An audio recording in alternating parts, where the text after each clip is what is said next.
الله إن الحمد لله نحمده ونستعينه ونستغفره ونعوذ بالله من شرور أنفسنا ومن سيئات أعمالنا من يهده الله فلا مضل له ومن يضلل فلا هادي له وأشهد أن لا إله إلا الله وحده لا شريك له وأشهد أن محمدا عبده ورسوله يا أيها الذين آمنوا اتقوا الله حق تقاته ولا تموتن إلا وأنتم مسلمون يا أيها الناس اتقوا ربكم الذي خلقكم من نفس واحدة وخلق منها زوجها وبث منهما رجالا كثيرا ونساء واتقوا الله الذي تساءلون به والأرحام إن الله كان عليكم رقيبا يا أيها الذين آمنوا اتقوا الله وقولوا قولا سديدا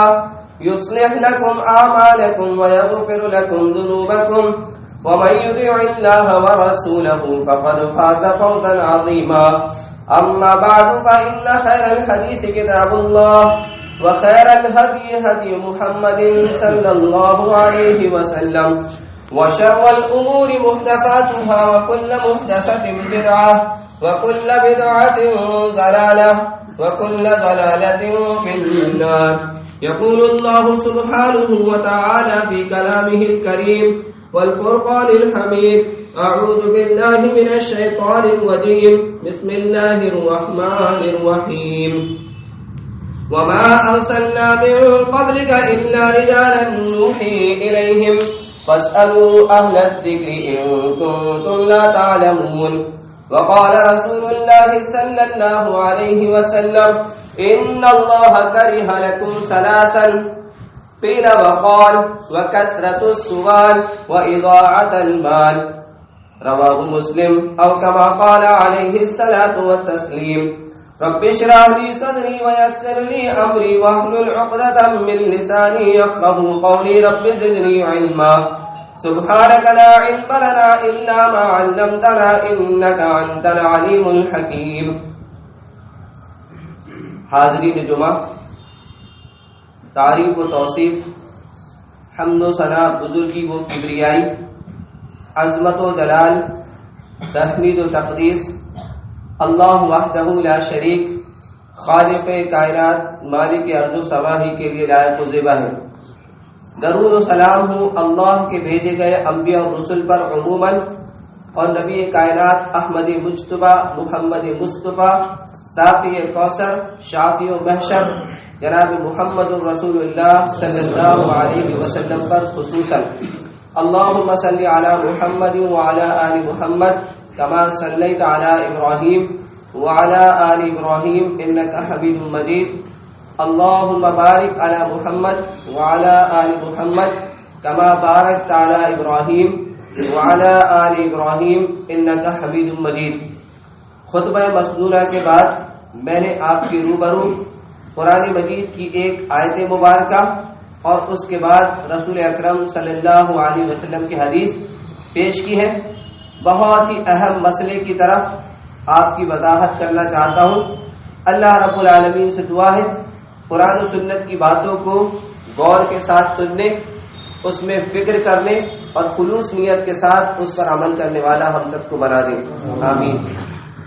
یہ اللہ رب العالمین کا فضل اور احسان اور اس کی توفیق کا نتیجہ ہے کہ اللہ رب العالمین نے ہمیں مسلمان بنایا اور دین اسلام عطا کیا، اور پھر جمعہ کی اس مبارک مجلس میں بھی ہمیں جمع فرمایا. دین اسلام 4 امور پر قائم ہے: عقائد، معاملات، عبادات اور اخلاق اور آداب. ایک مسلمان کے لیے ضروری ہے کہ وہ عقائد کے معاملے میں پختہ بنے، اسی طرح سے اپنے معاملات کو صاف ستھرا، سیدھا اور سچا رکھے، عبادات میں دوام اور استمرار رکھے، اور اسی طرح سے اخلاق اور آداب کی بھی بھرپور پاسداری کرے. اخلاق اور آداب یہ دین اسلام کی بڑی خوبیوں میں سے ایک خوبی ہے. اسی لیے آپ دیکھیں جہاں اللہ نے عقیدے کی بات قرآن اور حدیث میں بتائی اس کے بعد اللہ کے نبی صلی اللہ علیہ وسلم نے معاملات اور عبادات کا طریقہ بتلایا، وہیں قرآن میں بھی اور قرآن کے بعد رسول اللہ صلی اللہ علیہ وسلم کی احادیث میں اخلاق اور آداب کی بڑی اہمیت بیان کی گئی ہے۔ چنانچہ آپ دیکھیں گے کہ ایک مسلمان کے ہر عمل میں ادب کو شامل کیا گیا ہے۔ جیسے کہ ہم مسجد آتے ہیں تو مسجد میں آنے کے بھی آداب ہیں، ہم کپڑے پہنتے ہیں تو کپڑے پہننے کی بھی آداب ہے، کسی سے بات چیت کرتے ہیں تو اس کے بھی آداب ہیں۔ الغرض ہر چھوٹی اور بڑی چیزوں میں آپ کو ادب ملے گا، اور یہ ادب جو ہے چیزوں کی خوبصورتی کو بڑھاتا ہے۔ لہذا جب ہم بات چیت کا ادب رکھتے ہیں تو بات چیت خوبصورت بن جاتی ہے، اور بات چیت میں ادب نہیں ہوتا ہے تو یہ بدصورت ہو جاتی ہے۔ مثال کے طور پر آپ کو بتاؤں، کسی کو کہوں میں ادھر آ بے تو یہ بے ادبی والی بات ہے، لیکن میں اسے کہوں بھائی ادھر آئیے یا ادھر آؤ تو اس میں ادب جھلکتا ہے۔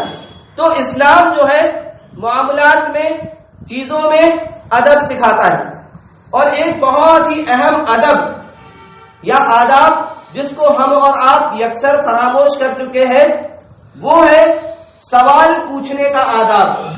یعنی جب ہم کسی سے کوئی سوال پوچھے، خصوصاً دین کے معاملے میں علماء سے سوال پوچھے تو اس کے کیا آداب ہیں۔ یہ دیکھیے ایک بڑا سا معمولی سا معاملہ لگتا ہے کہ علماء سے جو عالم ہے اس سے سوال پوچھنا، لیکن جب ہم قرآن کو پڑھیں گے اور قرآن کے بعد رسول اللہ صلی اللہ علیہ وسلم کی احادیث کو پڑھیں گے تو ہمیں پتہ چلے گا کہ اس سلسلے میں بہت ساری باتیں بیان کی گئی ہیں اور ہم اس میں بہت تھوڑی باتیں جانتے ہیں، اور جب عمل کرنے کی بات آتی ہے تو وہ تھوڑے میں بھی بہت تھوڑا عمل ہو پاتا ہے۔ لہذا آپ دیکھیں کہ سوال کرنا یہ علم کی کنجی ہے۔ امام ابن القیم جوزی رحمۃ اللہ علیہ کہتے ہیں کہ علم کے 6 مرتبے ہیں، اور سب سے پہلا مرتبہ کیا ہے؟ اچھا اور عمدہ سوال کرنا ہے۔ بعض دفعہ آپ دیکھیں اہل علم سے کوئی شخص اچھا اور عمدہ سوال کرتا ہے تو پھر اس کے جوابات ملتے ہیں اور بہت سارا علم ہمیں حاصل ہو جاتا ہے۔ اسی لیے کہا گیا کہ اگر علم خزانہ ہے تو اس خزانے کی چابی اچھا سوال کرنا ہے۔ آپ صلی اللہ علیہ وسلم کے صحابہ آپ صلی اللہ علیہ وسلم سے اچھا اور عمدہ سوال کیا کرتے تھے تو اس سے بھی بہترین رسول اللہ صلی اللہ علیہ وسلم جواب دیتے تھے۔ سوال کرنا یہ جہالت کا علاج ہے اور علم کو حاصل کرنے کا ایک ذریعہ ہے۔ سب سے پہلے وہی علم کے بارے میں نازل ہوئی، اور پڑھنے اور پڑھانے، سیکھنے اور سکھانے، سمجھنے اور سمجھانے، تعلیم دینے اور دلانے کی بات کی گئی ہے۔ اور اس تعلیم دینے کا ایک طریقہ کیا ہے کہ جس شخص کو کوئی چیز نہیں پتا ہے وہ اہل علم سے اس کے بارے میں سوال کر لے اور اس مسئلے کے بارے میں جانکاری حاصل کر لے۔ قرآن مجید میں اس بارے میں بیان کیا گیا۔ اللہ رب العالمین نے ارشاد فرمایا سورہ نحل میں، وَمَا أَرْسَلْنَا مِن قَبْلِكَ إِلَّا رِجَالًا نُوحِي إِلَيْهِمْ، ہم نے آپ سے پہلے جتنے نبی اور رسول بھیجے وہ سارے کے سارے مرد ہی تھے، سارے کے سارے انسان تھے، اور نبوت اور منصب مردوں کو عطا کی گئی، عورتوں کو نہیں۔ نوحی الیہم، ان کی جانب وحی کی جاتی تھی۔ فاسألوا اہل الذکر ان کنتم لا تعلمون، لہذا تم سوال کر لو اہل ذکر سے، مسئلے کے بارے میں پوچھ لو اہل ذکر سے اگر تمہیں پتہ نہیں ہے۔ کوئی مسئلہ ہمیں پتہ نہیں ہے تو اس مسئلے کی جانکاری کا ایک کوئک اور آسان طریقہ کیا ہے؟ ہم اہل ذکر سے پوچھ لیں۔ یہ اہل کتاب کے بارے میں آیت نازل ہوئی ہے، اور اس آیت میں اگر عموم داخل کر دیا جائے تو اہل ذکر سے مراد قرآن اور قرآن کے بعد رسول اللہ صلی اللہ علیہ وسلم کی حدیث کا علم رکھنے والے لوگ ہیں، کیونکہ بعد والی آیت میں اللہ نے فرمایا وَأَنزَلْنَا إِلَيْكَ الذِّكْرَ، اور ہم نے آپ کی طرف ذکر کو نازل کیا ہے، لِتُبَيِّنَ لِلنَّاسِ، تاکہ آپ لوگوں کو کھول کھول کر بتائیں ما نزل الیہم کی کیا ان کی طرف نازل کیا گیا ہے، اور وہ لوگ غور و فکر کرنے والے بن جائیں۔ لہذا جس شخص کو قرآن کا علم ہو ایسے شخص سے سوال کرنا چاہیے دین کے مسئلے کے بارے میں۔ اب قرآن کا علم تو بہت سارے لوگوں کو ہے، لیکن حقیقی معنوں میں قرآن کا صحیح علم اس شخص کو ہے جس کو حدیث کا بھی علم ہے، کیونکہ قرآن کو اسی وقت سمجھا جا سکتا ہے جب ہمیں حدیث کا علم ہو۔ اگر کسی کو حدیث کا علم نہیں ہے اور وہ قرآن کی بے جا ادھر ادھر کی تفسیریں بیان کرتا ہے تو پھر صحیح معنوں میں اس کو قرآن کا علم نہیں ہے۔ لہذا ایک قاعدہ یاد رکھیں کہ جس قرآن کا صحیح عالم اس شخص کو مانا جائے گا جس کو حدیثوں کا بھی علم ہو۔ قرآن میں کہا گیا رکوع کرو، اب رکوع کرنے کا طریقہ قرآن میں نہیں بتایا گیا تو آدمی کیسے بھی بتا لے، وہ رکوع کرنے کا طریقہ حدیث میں بیان کیا گیا ہے، تو قرآن اور حدیث دونوں ضروری ہے۔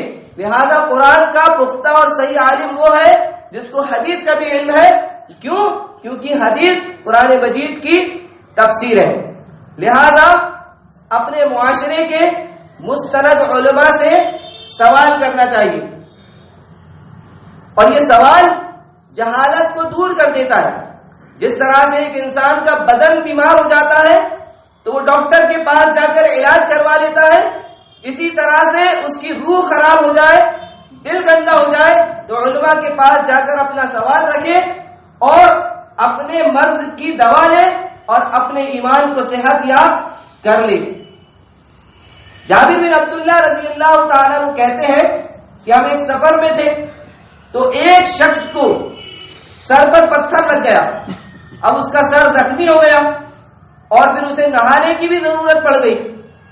لہذا اس نے پوچھا لوگوں سے کہ کیا میں تیمم کر سکتا ہوں ایسی حالت میں؟ تو کچھ لوگوں نے کہا کہ پانی موجود ہے اور تم تیمم کرو گے، ایسا نہیں ہو سکتا۔ چنانچہ اس شخص نے غسل کر لیا اور اسی میں اس کی وفات ہو گئی۔ پھر جب رسول اللہ صلی اللہ علیہ وسلم کے پاس معاملہ پہنچا تو آپ صلی اللہ علیہ وسلم نے فرمایا لوگوں نے اسے مار ڈالا، اللہ ان لوگوں کو مارے۔ جب کوئی مسئلہ پتہ نہیں تھا تو اہل علم سے پوچھا کیوں نہیں؟ یعنی صحیح اہل علم سے پوچھتے تو وہ کیا بتاتا؟ مجبوری کی حالت میں غسل کرنا ضروری نہیں ہے، وہ تیمم سے کام چلا لیتا، زخم پر پٹی باندھ لیتا، تو تم لوگوں نے اسے مار ڈالا۔ اسی لیے سوال اہل علم سے کرنا ضروری ہے۔ قرآن اور حدیث کے جو لوگ جانکار ہیں ان سے سوال کرنے میں ہی عافیت ہے۔ آج کے اس ٹیکنالوجی کے دور میں آپ کو بہت سارے لوگ دین کی باتیں، دین کے مسئلے مسائل بتاتے ہوئے مل جائیں گے، لیکن علم کا کام عالم کرے گا، ٹیکنالوجی کا کام آئی ٹی والا کرے گا، دوائی کا کام ڈاکٹر کرے گا، اور اسی طرح سے بلڈنگیں اور جو تعمیرات کے کام ہے وہ انجینئر کرے گا۔ لہذا وکیل کے پاس دین کا مسئلہ نہیں لے کے جا رہا ہے، وہ اپنے کیس کو وہاں لے کر جا رہا ہے۔ بیماری کا کوئی مسئلہ ہے تو وہ عالم کے پاس جانے کے بجائے ڈاکٹر کے پاس جائے۔ لہذا جو شخص یہ سمجھے کہ ان کو بھی کچھ علم ہے، یعنی کوئی ڈاکٹر ہے یا کوئی انجینئر ہے یا کوئی فلاں اور فلاں، ان کو بھی کچھ علم ہے، تو ان کو یہ جواب ہے کہ ان کو بھی کچھ علم ہے۔ اس سے بہتر یہ کہ جس کے پاس علم کا خزانہ ہے یا جو مستند ہے، جس نے علماء کے سامنے اپنے زانوں کو پھیلایا ہے، ایک قلیل مدت اور طویل ایک کثیر مدت جو ہے وہ مدارس اور مساجد سے منسلک رہا ہے، ایسے لوگوں سے پوچھا جائے، کیونکہ ان کو کچھ نہیں، ان سے کچھ سے بھی زیادہ علم ہے۔ لہذا ہم اس سلسلے میں بڑے غور و فکر سے کام لیں۔ اللہ کے نبی صلی اللہ علیہ وسلم کے زمانے میں سوال کرنا یہ علم کی ایک کنجی تھی، چنانچہ صحابہ اکرام اللہ کے نبی صلی اللہ علیہ وسلم سے بڑے اچھے اچھے سوال کیا کرتے تھے۔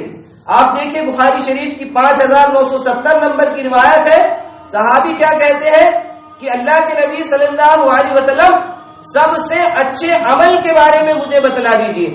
صحابی کیا پوچھ رہے ہیں کہ ای العمل احب الی اللہ عز وجل، اللہ تعالیٰ کو سب سے زیادہ محبوب عمل کون سا ہے اللہ کے نبی صلی اللہ علیہ وسلم؟ تو آپ سب نے فرمایا الصلاۃ علی وقتہا، نماز کو اس کے وقت پر پڑھنا۔ پھر پوچھا کون سا؟ تو بولے ماں باپ کے ساتھ حسن سلوک کرنا۔ پھر پوچھا کہ کون سا؟ سوال پہ سوال. تو کہا کہ اللہ کی راہ میں جہاد کرنا. اللہ کے نبی صلی اللہ علیہ وسلم بھی اپنے صحابہ سے سوال کیا کرتے تھے، اور سوال کرنے کا مقصد یہ ہوتا تھا کہ علم لوگوں تک پہنچ جائے. چنانچہ بخاری شریف کی کتاب العلم کی ایک روایت ہے، عبداللہ بن عمر رضی اللہ تعالیٰ عنہ اس حدیث کے راوی ہے. اللہ کے نبی صلی اللہ علیہ وسلم کی مجلس موجود ہے. آپ صلی اللہ علیہ وسلم نے صحابہ سے پوچھا، بتلاؤ وہ کون سا درخت ہے جس کے پتے نہیں جھڑتے اور اس درخت کی مثال مسلمان کے جیسی ہے. چنانچہ صحابہ کے خیالات جنگل کے درختوں کی طرف چلے گئے. حضرت عبداللہ بن عمر رضی اللہ تعالیٰ عنہ کو اس کا جواب معلوم تھا، لیکن انہوں نے دیکھا کہ مجلس میں اتنے بڑے بڑے صحابہ حضرت ابو بکر اور ان کے والد حضرت عمر اور دیگر کبار صحابہ موجود ہیں، تو انہوں نے ادب اور شرم کے بارے اس کا جواب نہیں دیا. پھر انہوں نے صحابہ نے کہا کہ اللہ کے نبی صلی اللہ علیہ وسلم آپ ہی بتا دیجیے کہ وہ کون سا درخت ہے جس کی مثال مسلمان کی جیسی ہے. تو آپ صلی اللہ علیہ وسلم فرمایا وہ کھجور کا درخت ہے، یعنی وہ اللہ پر توکل کرتے ہوئے جیتا ہے اور مضبوطی کے ساتھ کھڑے رہتا ہے. اس کے اوپر پتھر بھی آتے ہیں تب بھی وہ پھل دیتا ہے. تو اس طرح سے مسلمان کی مثال کھجور کے درخت کی ہے. بخاری شریف میں 5 سے زائد مرتبہ یہ روایت کو ذکر کیا گیا ہے، اور ایک روایت جو 131 نمبر کی اس میں ہے کہ بعد میں حضرت عبداللہ بن عمر رضی اللہ تعالیٰ عنہ نے کہا کہ ابا حضور میرے کو تو جواب پتا تھا، لیکن میں نے دیکھا کہ اتنے بڑے بڑے اہل علم لوگ موجود ہیں، لہذا میں نے شرم کے بارے بات نہیں کی. تو حضرت عمر نے کیا کہا، بیٹا اگر تم اس کا جواب دے دیتے تو میرے لیے ایسے اور ایسے قیمتی چیزوں سے بھی بڑھ کر ہوتا. یعنی ایک بچہ جب رسول اللہ صلی اللہ علیہ وسلم کے سوالوں کا جواب دے دے، دین کا کوئی مسئلہ اس کو لیے پتا ہو جائے، تو یہ اس کے باپ کے لیے بھی شرف اور افتخار کی باتیں ہوتی ہیں. اسی لیے آپ دیکھیں، آپ بڑے ہیں، آپ کے اولاد کو ہم دین کی کوئی تعلیم دے دیں، انہیں قاری بنا دے، حافظ بنا دے، عالم بنا دے، محدث بنا دے، مفسر بنا دے، وہ لوگوں کے سامنے دین کے مسائل قرآن و حدیث کی روشنی میں بیان کرے تو پھر فخر ہوگا. اس کو کرنا چاہیے، دنیا میں بھی فخر کی بات اور آخرت میں بھی فخر کی بات.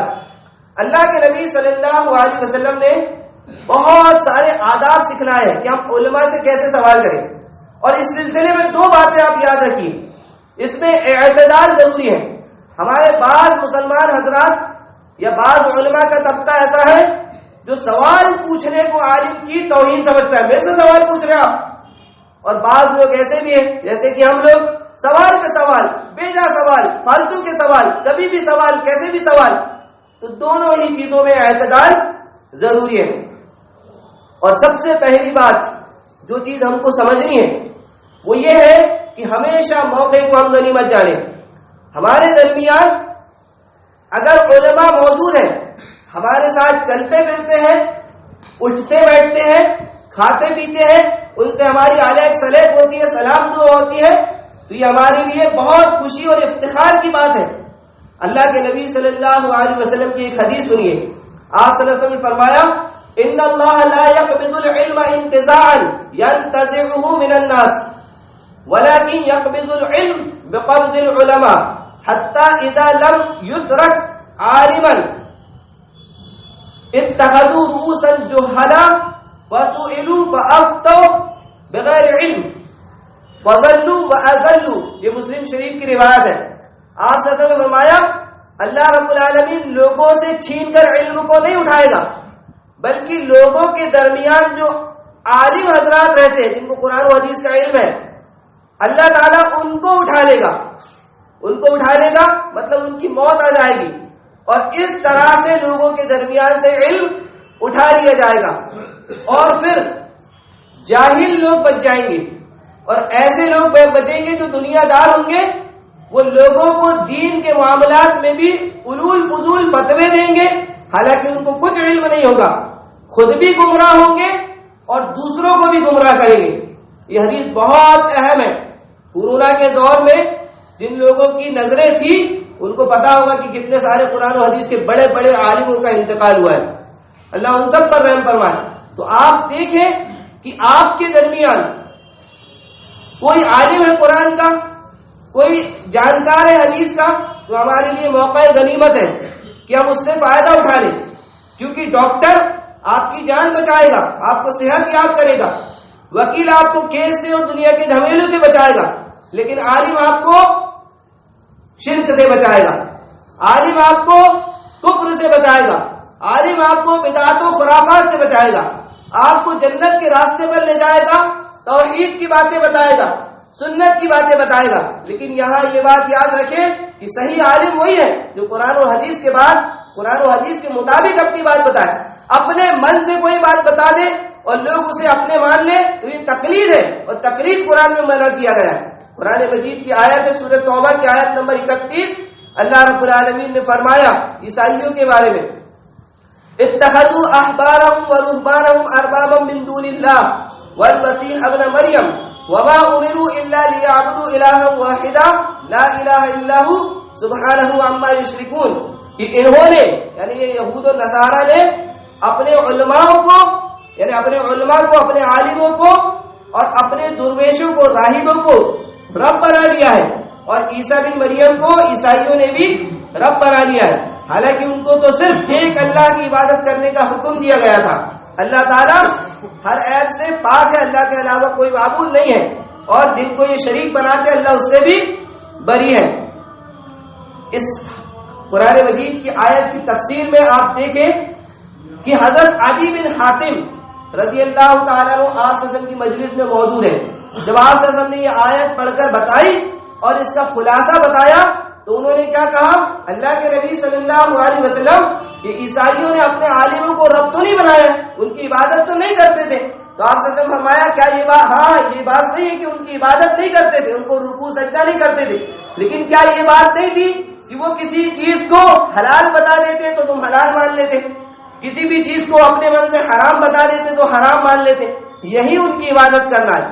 مسئلہ یہ پتا چلا کہ جب بھی کسی عالم سے ہم سوال کریں اور ہم اس سے جواب طلب کریں تو دلیل کے ساتھ وہ جواب ہونا چاہیے۔ ایک بہت ہی پیارا واقعہ آپ کو سناؤں۔ بعض لوگ کہتے ہیں کہ یہ کہاں سے لے کے آیا، ہر چیز میں دلیل دو دلیل دو، کوئی سوال پوچھے تو دلیل دو، کوئی جواب کیے تو دلیل دو۔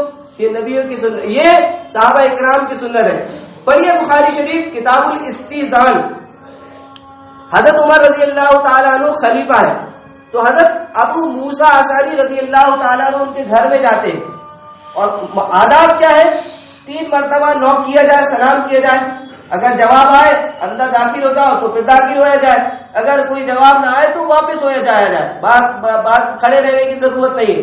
تو چنانچہ ابو موسیٰ اشعری رضی اللہ تعالیٰ عنہ حضرت عمر سے ملنے کے لیے گئے، 3 مرتبہ نوک کیا، سلام کیا، کوئی جواب نہیں آیا، حضرت ابو موسیٰ اشعری رضی اللہ تعالیٰ عنہ واپس آ گئے۔ بعد میں حضرت عمر رضی اللہ تعالیٰ عنہ نے پوچھا کہ تم آئے کیوں نہیں؟ انہوں نے بتایا کہ اللہ کے نبی صلی اللہ علیہ وسلم نے ایسا ایسا ادب اور ایسا ایسا طریقہ سکھایا ہے کہ 3 مرتبہ دستک دو، کوئی جواب نہ آئے تو واپس آ جاؤ۔ حضرت عمر کیا کہتے ہیں، تأتینی علی ذالک بالبینہ، تم جو یہ دین کا مسئلہ یا دین کی بات مجھ کو بتا رہے ہو اس کی دلیل لا کر دو۔ وہ کہہ رہے ہیں حضرت عمر رضی اللہ تعالیٰ عنہ، تم جو یہ دین کی بات مجھ سے کہہ رہے ہو، جو مسئلہ آپ سے سب کا بتا رہے ہو اس کی دلیل مجھ کو لا کر دو۔ چنانچہ جیسے میں نے آپ کو دلیل دی بخاری شریف میں کتاب الاستیزان میں، یعنی کسی کے گھر جب ہم داخل ہو تو اس کے کیا آداب ہے، اس میں یہ حدیث موجود ہے۔ چنانچہ حضرت ابو موسیٰ اشعری رضی اللہ تعالیٰ عنہ گھبرائے ہوئے گئے، کیونکہ آپ خلیفۃ المسلمین نے دلیل مانگی ہے۔ وہ دوڑتے دوڑتے گئے اور صحابہ اکرام کی مجلس میں گئے، تو صحابہ نے مذاق کیا کہ اب تو تم گئے، پھر کہا کہ ہم میں سے جو سب سے چھوٹا ہے اس کو بھی یہ بات بتائے۔ تو ابو سعید خدری رضی اللہ تعالیٰ عنہ کے ساتھ گئے اور کہا کہ ہاں یہ صحیح بول رہے ہیں، تو یہ دلیل ہوئی۔ پتہ یہ چلا کہ جواب بھی دلیل کے ساتھ ہونا چاہیے۔ جو ادب ہے ان میں بہت ساری چیزیں ہیں۔ سب سے پہلی چیز یہ ہے کہ ہم ضروری اور ضرورت کا سوال کریں۔ جو چیز ضروری ہے، جو واقع ہوئی ہے، اور جو بہت ضروری چیز ہے جس کا کام لگتا رہتا ہے، ہمیں ضرورت پڑتی رہتی ہے، اس کے بارے میں سوال کریں۔ بیجا سوال کرنے سے اللہ رب العالمین ناراض ہوتا ہے۔ اسی لیے حدیث میں ہے ان اللہ کرہ لکم ثلاثا، اللہ تعالیٰ 3 چیزوں سے ناراض ہوتا ہے۔ کرہ لکم قیل وقال، بہت زیادہ گپ شپ میں جو لوگ بیٹھے رہتے ہیں اللہ ان سے ناراض ہوتا ہے۔ وکثرت السؤال، اور بہت زیادہ سوال سے اللہ رب العالمین ناراض ہوتا ہے. کثرت السوال کے دو معنی ہیں، یعنی جو آدمی سب لوگوں سے مانگتا رہتا ہے کچھ دے دو کچھ دے دو کچھ دے دو، اللہ اس سے ناراض ہوتا ہے. یعنی غیرت اور خودداری بھی کوئی چیز ہے. اور جو لوگ بہت زیادہ سوال کرتے ہیں ایسا کیوں ویسا کیوں یہ کیوں وہ کیوں، تو اللہ اس سے بھی ناراض ہوتا ہے، کیونکہ پھر ذہن کہاں کہاں پہنچ جاتا ہے. اور اسی طرح سے وَإِذَا الْمَالِ، مال کو ضائع کرنے سے، فضول خرچی کرنے سے بھی اللہ رب العالمین ناراض ہوتا ہے. علماء کے پاس جب ہم جائیں تو ہم کیسے ان کو ٹریٹ کریں؟ پہلی چیز، جب ہم ان کے پاس جائیں تو جانے کی نیت رکھنا، یعنی سوال پوچھنے جانے کی نیت رکھنا، یہ بھی ایک نیک عمل ہے. یعنی ایک آدمی نے نیت رکھا کہ میں جا کر سوال پوچھوں گا اور اس کی نیت اچھی ہے دین اور دنیا کو حاصل کرنے کی، تو پھر اللہ رب العالمین اس کو اس حسن نیت پر بھی اجر و ثواب عطا کرے گا. اور اگر گیا تو پھر وہ جنت کے راستے پر ہے. یعنی بعض لوگ کہتے ہیں کہ چلو دور سے ہی پوچھ لو، تو یہاں حدیث میں بتایا گیا ہے من سلک طریقا یلتمس فیہ علما سہل اللہ لہ طریقا الی الجنہ، جو شخص علم کے راستے پر چلا تو اللہ رب العالمین اس کے لیے جنت کے راستے کو آسان فرما دیتے ہیں. یعنی کسی عالم کے پاس سوال پوچھنے کے لیے جانا یہ جنت کے راستے میں چلنے کے مترادف ہے. اسی لیے آپ دیکھیں پرانے زمانے میں محدثین ایک حدیث کا علم لینے کے لیے، ایک سوال کا جواب پانے کے لیے ہزاروں کلومیٹر کا سفر کر لیا کرتے تھے. تو اپنے آپ کو چھوٹا نہ سمجھے کہ میں ان کے پاس کیسے جاؤں، یا اپنے آپ کو بڑا نہ سمجھے کہ میں ان کے پاس کیوں جاؤں. مسئلہ ان کو پتا ہے، لہذا ہم جائیں گے تو ہم جنت کے راستے پر جائیں گے. اسی طرح سے ہمارے حسن سلوک کے حقدار بھی علماء کرام ہیں، لہذا ان سے سلام کریں. بعض لوگ خود سے سلام کرنے میں عار کرتے ہیں، آنے والا سلام کرے گا. عالم اپنی مسند پر ہے، مصلی پر ہے یا کسی جگہ پر ہے، آپ ان کے پاس آئے تو پہلے آپ کا حق ہے کہ سلام کریں. چھوٹا بڑے کو سلام کرے، کم لوگ زیادہ لوگ کو سلام کرے، سواری والا کھڑے والے کو سلام کرے، چلنے والا رکے والے کو سلام کرے. اور کوئی شخص کسی کے پاس آئے، یعنی مہمان میزبان کے پاس آئے تو مہمان میزبان کو سلام کرے. پھر اس کے بعد آپ مسئلہ رکھیں. اگر کوئی عالم دین قرآن و حدیث کا وہ کسی سے کوئی بات کر رہا ہے، اب وہ کوئی بھی ہو، دنیا کی ہو، تجارت کی ہو، معاملات کی ہو، یا کوئی مسئلہ بتا رہا ہو، تو ہمارا پہلا حق یہ ہے کہ سلام کرنے کے بعد اس کی گفتگو کو پہلے پورا ہونے دیں.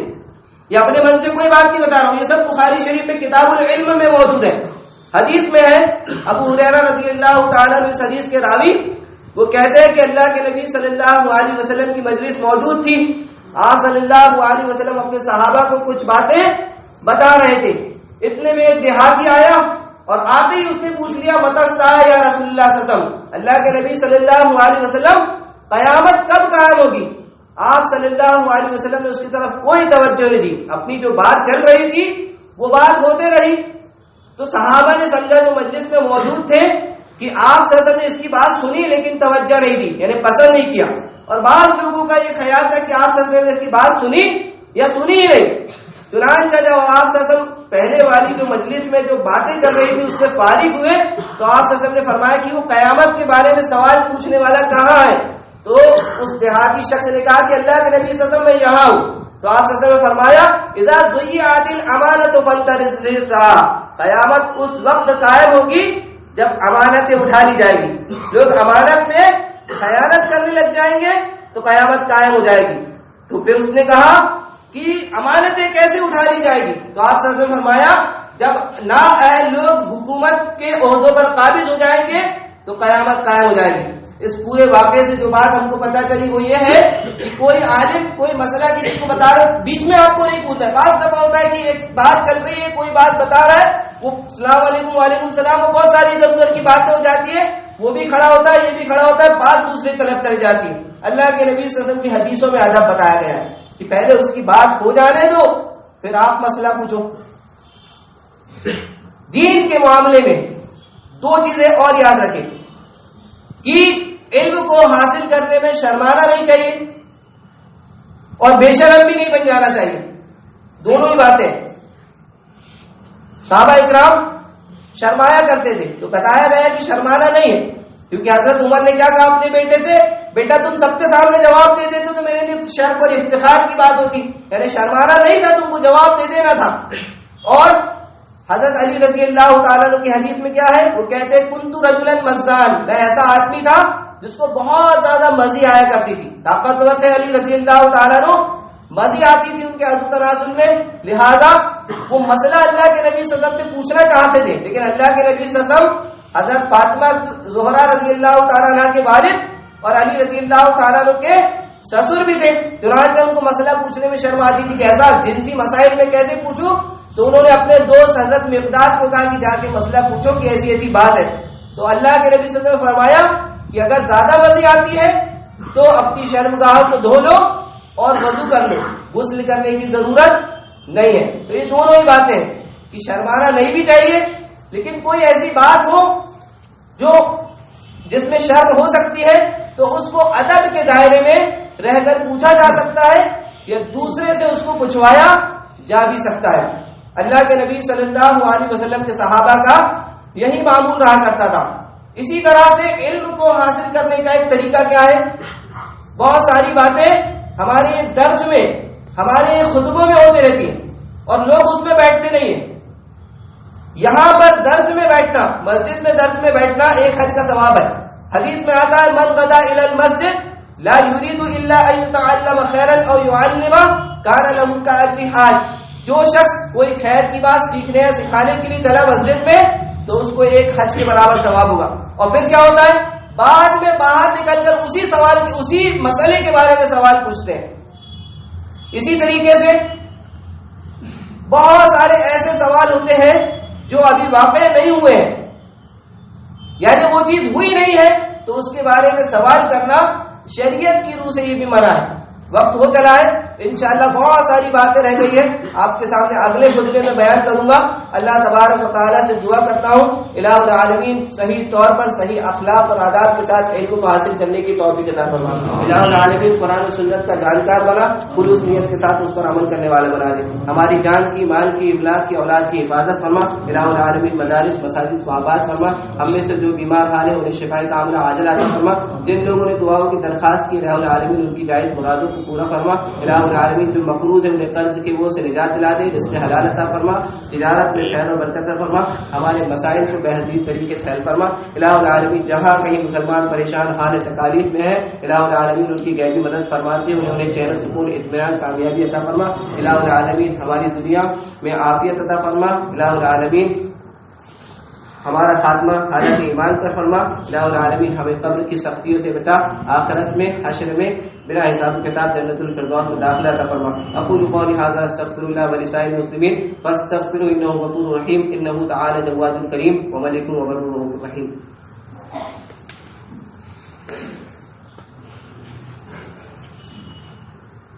الحمد لله الذي هدانا لهذا وما كنا لنهتدي لولا ان هدانا الله. اما بعد، اللهم ربنا آتنا في الدنيا حسنة وفي الآخرة حسنة وقنا عذاب النار. اللهم اغفر لنا وللمؤمنين والمؤمنات والمسلمين والمسلمات وألف بين قلوبهم وأصلح ذات بينهم. اللهم لعن الكفرة الذين يصدونك عن سبيلك ويكذبون رسلك ويقاتلون أولياءك. اللهم خالف بين كلمتهم وزلزل أقدامهم وأنزل بهم بأسك الذي لا ترده عن القوم المجرمين. اللهم انصر الإسلام والمسلمين. اللهم انصر الإسلام والمسلمين. اللهم انصر الإسلام والمسلمين. اللهم إنا نجعلك في نحورهم ونعوذ بك من شرورهم. اللهم اكفنيهم بما شئت. اللهم إنا نعوذ بك من جهد البلاء ودرك الشقاء وسوء القضاء وشماتة الأعداء. اللهم إنا نعوذ بك من الهم والحزن والعجز والكسل والجبن والبخل وضلع الدين وغلبة الرجال. ربنا تقبل منا إنك أنت السميع العليم وتب علينا إنك أنت التواب الرحيم. سبحان ربك رب العزة عما يصفون وسلام على المرسلين والحمد لله رب العالمين.